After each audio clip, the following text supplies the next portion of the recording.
Friends நம்ம மேலே வந்திருக்கிறோம், செடிக்கெல்லாம் தண்ணி ஊற்றிட்டு பூ எதனா இருந்தால் பறிச்சுன்னு வீடியோ பண்ணிட்டு போகலான்னு சொல்லிட்டு வாங்க ஃப்ரெண்ட்ஸ் நம்ம கொய்யாக்கா மரத்துல பார்க்கலாம்.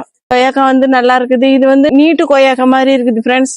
எப்படி நீட்டு சொரக்கா இருக்குது அது மாதிரி. ஏன்னா இது நாட்டு கொய்யா மரம், நீட்டா இருக்குது. இந்த கொய்யாக்கா ஹைபிரிட் கொய்யாக்கானா குண்டு குண்டா இருக்கும், இது நீட்டா இருக்குது. 3 கொய்யாக்காவுமே நல்லா இருக்குது ஃப்ரெண்ட்ஸ். இன்னைக்கு நம்ம இந்த கொய்யா மரத்துல இருந்து இந்த சைட்ல இருக்கிற அந்த களைகள் எல்லாம் கட் பண்ணிட்டு போகலாம் போகும்போது. ஏன்னா இது இலைங்களே நிறைய மூடின்னு இருக்குது களைங்க.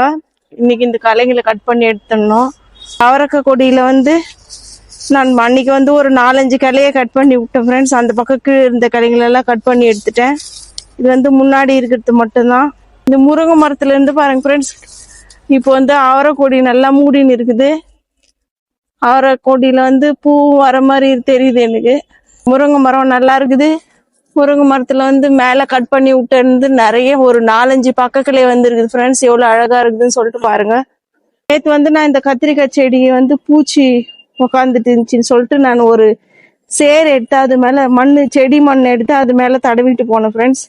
இன்னைக்கு நாங்க அவசரத்துல விட்டுட்டு வந்துட்டோம், அந்த ஸ்ப்ரேயர் எடுத்துன்னு வராம. நான் முடிஞ்ச சாயங்காலமா எடுத்துன்னு அந்த புளிச்சு மோர் ஸ்ப்ரே பண்ணி விடுறேன் இந்த செடிக்கு. பாருங்க ஃப்ரெண்ட்ஸ், எவ்வளோ இதுக்கு நம்ம வேப்பம் புண்ணாக்கு, புளிச்ச மோர் எல்லாமே கொடுக்குறோம். அப்ப கூட இதுல பூச்சி வந்துடுது.